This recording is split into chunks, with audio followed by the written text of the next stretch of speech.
I've been told before that night is the same as day.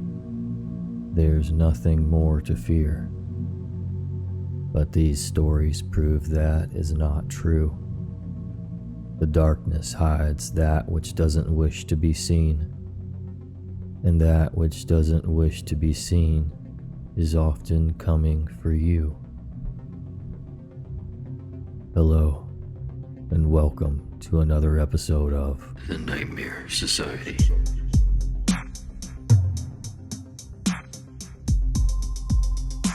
This week I want to give a huge shout out to michelledrake and DLNEWHOUSE for leaving such kind reviews on Apple Podcasts.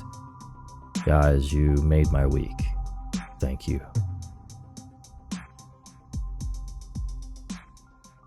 This happened very recently, only about 4 days ago while I was camping with my best friend. We are both seniors in high school and we're on a road trip for spring break. We live in Oregon and drove down the coast to Northern California. We had a late start leaving our houses and arrived at a little beach south of the Redwoods just after 9 p.m. It was pouring rain and dark out, so we parked on a dirt road that had access to the beach and decided against walking down on the sand to set up camp. My friend drives an old Toyota pickup with a camper shell covering the bed, which has a mattress in the back, so we decided to just sleep there. This beach area where we were was very secluded and belonged to a local Native American tribe that did not mind visitors using the site as long as they were respectful. After talking for a while in the shelter of the truck canopy, my friend fell asleep. Before drifting off myself, I realized I'd forgotten to lock the passenger door of the truck. All of our valuables were stored in the cab, so I hoped nobody would come along to rob us in our sleep. After a dreamless few hours of sleep, I heard the sound of the driver's side door handle of my friend's truck being lifted. That door happened to be locked, but I was awake at this point, terrified that whoever had tried to open the door would now go around to the unlocked side, or try to get into the bed where they likely had no idea we were sleeping. It was still dark out at this time, but I heard footsteps start to walk around to the back of the truck. I grabbed my flashlight and shone it through the back window of the camper shell, in hopes of alerting the intruder that there were people inside the vehicle.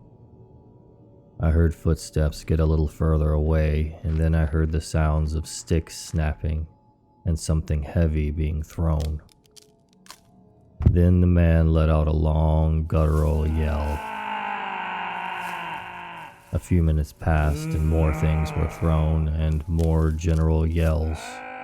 It didn't take more than 2 or 3 yells before I woke up my friend. "Dude, there's a crazy man outside. He tried to get into the truck and now he's walking around yelling," I blurted out as I shook his shoulder. My friend sat upright and tried to peer out of the windows, but it was still pitch black out. I checked my phone and it was 5 a.m. The sounds of the man walking around in the woods near the truck did not let up, neither did his frequent yells, and the sounds of him throwing and smashing what I could only guess were logs or large rocks.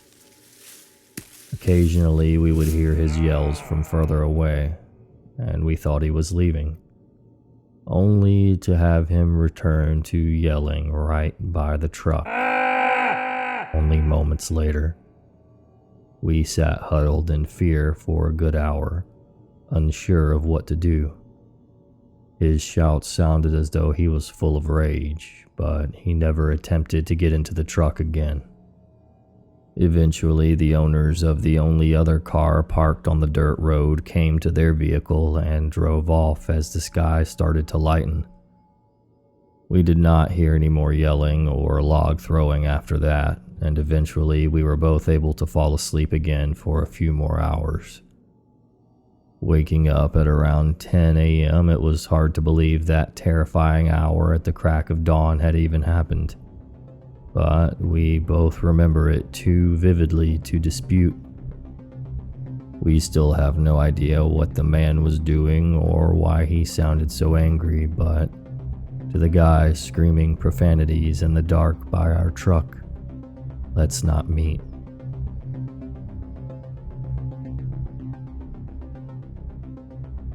I should preface this story by saying that this happened in a very rural town in Northern California, mostly a retirement community, but there are also a fair amount of tweakers, though I doubt that the man in this story was one. Most of the population is rednecks, and most of them hunt, fish, off-road, etc. The town is also backwoods, and I mean that literally. If you were to walk off many of the streets near where this happened, you could go into some really deep forest. I tell you this because I want you to understand how easily someone could go missing, or someone could hide a body. Now, on to the actual story. I was about 18 or 19 at the time, and living with my best friend. A few of our friends lived close by, about 2 miles away, and we decided to walk to go hang out at their house. It was late at night, probably somewhere between midnight and 2 a.m. We knew our friends would still be awake because they usually stayed up really late, and it was a weekend. It had to have been summer or fall at night because I remember it being warm, and neither my friend or I were wearing jackets. As I said, it's a very rural town, and there aren't really any street lights, so the only light was our flashlights. The only way to our destination was through the back roads, which he and I have walked numerous times. But this time we decided to take a different way, as I wanted to see if this way was shorter. This led to the most frightening experience of my life. We were most of the way to our friend's house, taking a long and curved road with mostly nicer houses on it. Most of the houses between our house and our friend's house were groups of nice houses or groups of crappy mobile homes. My friend was about 3 feet in front of me as we walked. We had been talking, and at this point there was a break in the conversation. It was pretty dark that night, but not pitch black. For some reason, I can't recall, perhaps instinct, or maybe just luck, I decided to turn around. What I saw behind me shocked and terrified me to my core. As I write this, I feel cold, and my eyes are watering. As I turned around, I saw a man standing about 15 or 20 feet behind me. That alone would be a little scary, as it was late at night. However, what this man was wearing is what truly scares me. The man standing behind me was wearing full-body camouflage and night vision goggles. He was clad in a camo hooded shirt of some kind, a big belt that almost looked like Batman's utility belt or something, camo pants with knee pads, boots, and either black or brown gloves. The night vision goggles were what creeped me out the most, though. They weren't exactly glowing green like in the movies and video games, but I could see the green of them. He wasn't thin or fat, and might have been muscular under the costume, but I couldn't tell. I've been fairly tall my whole life. I'm 6'3", and this man was clearly taller than me by at least a few inches. I processed this all very quickly as adrenaline had kicked in at this point. I turned around fairly quickly as I didn't want this man to know that I had seen him. Now, as I said, I'm fairly tall, though I am also quite skinny. However, my friend that was in front of me was about as tall as me, but much stockier. He's not someone that you would want to fight, even though he has no martial arts training and isn't that fit. I thought that I didn't want a confrontation with this camouflaged man though, because he was clearly prepared for something. I'm not sure how long he had been following us, but I'm sure that I had not heard him sneak up on us. The gear he had on was clearly expensive, and I hoped that he had bought what he was wearing for hunting and not whatever the hell he was doing now. If he had just been some random tweaker or something, I would have just warned my friend and ran. But I think that this man would have caught us, at least me. I have no idea why this man was following us, if it was to screw with us, but I think it was something more sinister. If he had not been dressed in the gear, I would have assumed that he was just some paranoid guy that didn't trust teenagers walking by his house. But he had to have been wearing the outfit and then decided to follow us. Being that he had the suit and the belt, I assumed that he must have had some sort of weapon. Though it was dark, I didn't actually see him with one. I leaned over slightly and whispered to my friend's ear. "Do you see that guy behind us?"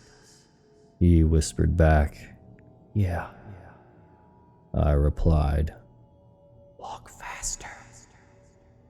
Because we were halfway around the bend of the road, and after that bend was about a quarter of a mile of straight road to our friend's street.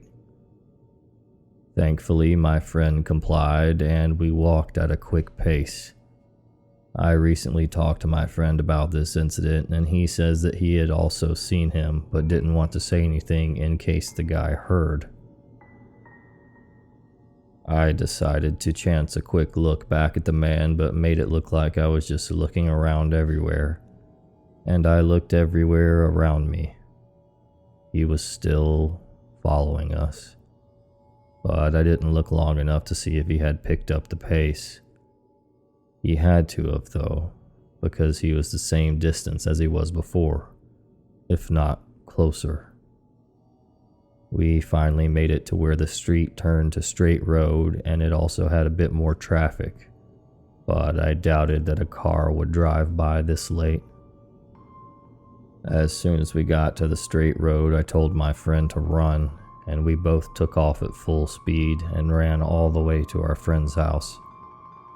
We practically fell over each other getting inside, and then we quickly turned around and locked the door. I frantically told my friends what had happened, and they tried to calm me down. I wanted to call the police, but one of them told me that the cops in this town were crappy and probably wouldn't do anything because the man hadn't actually done anything to us, and I wasn't sure which house he had come out of. I agreed with him, even though I didn't really like this guy and he was just a friend of my friend's. At the time, not calling the police made sense to me, but thinking back on it, he probably didn't want cops around because he was 20 and his girlfriend was like 16, part of the reason why I didn't like him. I stayed up for a few hours at the house, being paranoid and hoping that no one would knock at the door or anything. Dawn came and I finally fell asleep for a while.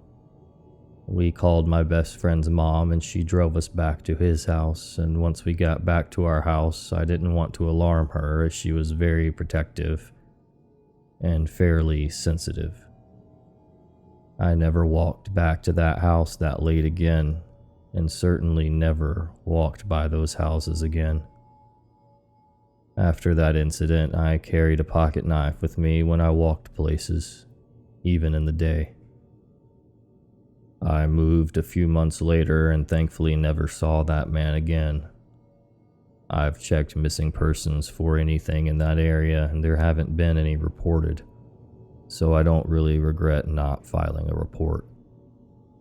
I had mostly forgotten about this incident until I started watching videos about stories like this on YouTube.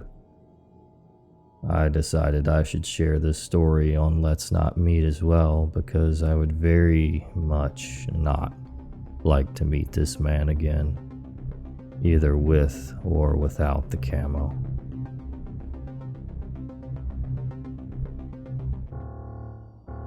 When your topic is gruesome murders, wine is an absolute requirement. If you like true crime and all its gory details, and drinking all the wine you can guzzle, then Blood and Wine is definitely for you. I'm Brittany. And I'm Tyler. And in each weekly episode, we indulge in a new wine and bring you macabre stories of crime and murder. We discuss the best, worst of wine, crime, and everything in between. From well-known serial killers like Bundy and Dahmer to more obscure crimes you may never have heard of, we cover it all. New episodes every Tuesday. Subscribe to Blood and Wine, a true crime podcast on Apple Podcasts and on all major podcast platforms. Bye. Bye. It was the summer before my senior year in college. My little brother, always interested in the military stuff, had gotten a pair of night vision goggles for his birthday, and he'd left them at my apartment. One night, I was bored and decided to go try out the goggles at a wooded hiking area, nature preserve nearby. In retrospect, this seems like a very stupid idea, since I was all by myself and female, but I was young and stupid, and I got myself all excited at the possibility of seeing deer and other woodland creatures in their natural nighttime habitat. I was familiar with these woods. My best friend and I had hiked there at night before, and we'd never run into anyone else. Our area is mostly rural and pretty safe, so I did not anticipate any trouble. I parked in the little sparsely lit parking lot, ignored the sign "Park closes at 10", and entered the woods, night vision goggles in hand. It was a half moon that night, and that was the only light that filtered down through the canopy of trees. It was pretty dark, and I didn't want to put the goggles on until I'd found a place to sit down. So I lit my way with the mini mag light on my keychain.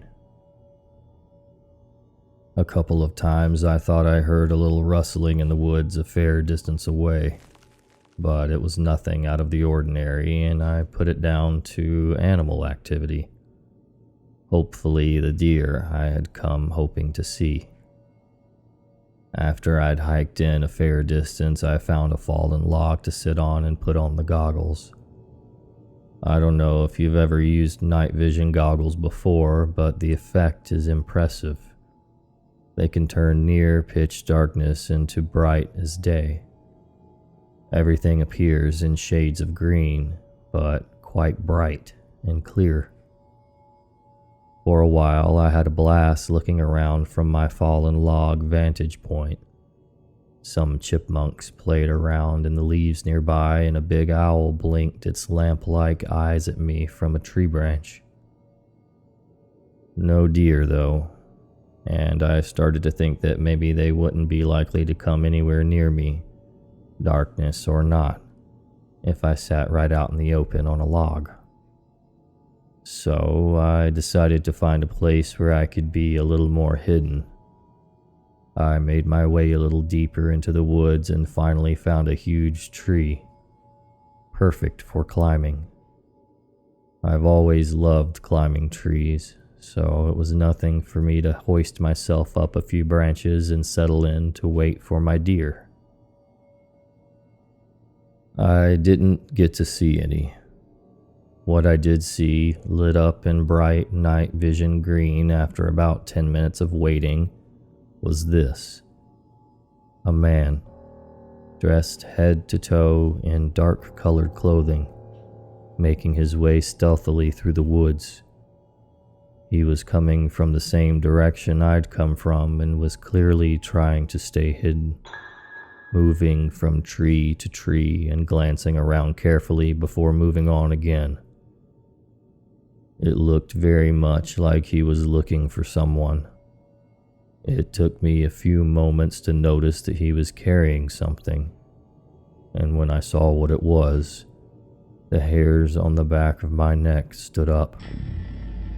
He had a knife, a big one, and he was gripping it as if he expected to use it in the very near future. It wasn't deer hunting season, and this was a nature preserve where hunting of any kind was prohibited. At any rate, the guy was alone and not dressed like a hunter. There were no deer in sight, and very few hunters kill their prey with knives. I was suddenly horribly aware of my situation. A young woman alone, weaponless, in the middle of the woods at night. This was the 90s, so no cell phones. And even if I had one, I would not have felt safe using it, lest I draw his attention. I didn't know how he was able to see so well in the dark. I guess his eyes had just adjusted, and I was terrified he would look up and see me. I sat there, afraid to move, afraid to breathe, and watched him as he continued his methodical and stealthy process of scanning the forest for who or whatever the hell he was stalking.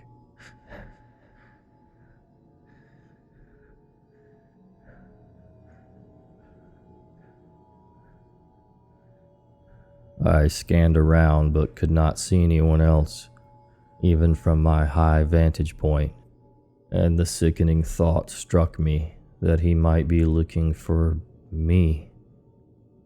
I remembered the rustling noises I'd heard in the woods when I first arrived, and then I thought back further and remembered something else. A white car that had followed too close behind me for most of my drive to the nature preserve. I'd been annoyed and a little freaked out at the time, but when I'd turned into the nature preserve parking area, the white car had passed me and driven on its way, and I hadn't thought anything more of it. Now I wondered, horrified, if this was the driver of that car. If he had circled back and seen my parked car, alone in the lot. If he had come in after me. I sat paralyzed with fear and watched the man for what felt like forever, but was probably another half hour or so. There was a heart-stopping moment when he paused right underneath my tree, and I was sure he was going to look up and find me, but he didn't. After a while, he seemed to give up on whatever plan he had in mind. I heard him say, "Screw it." And he started heading back in the direction he'd come from, the direction of the parking area. I stayed in the tree, wet with sweat and crying, until the sun came up a few hours later. Then I climbed down and, still terrified, gripping the little can of pepper spray on my keychain, made my way as fast as I could to the parking lot. The man had been there. My windshield had been smashed with a rock, and someone had scraped all down the sides of my car with something sharp. Presumably a giant knife that I'm lucky did not end up in my chest. Thank God for the night vision goggles that let me see him before he could see me. And thank God for big trees with sturdy branches. Creepy forest rapist, let's never meet again.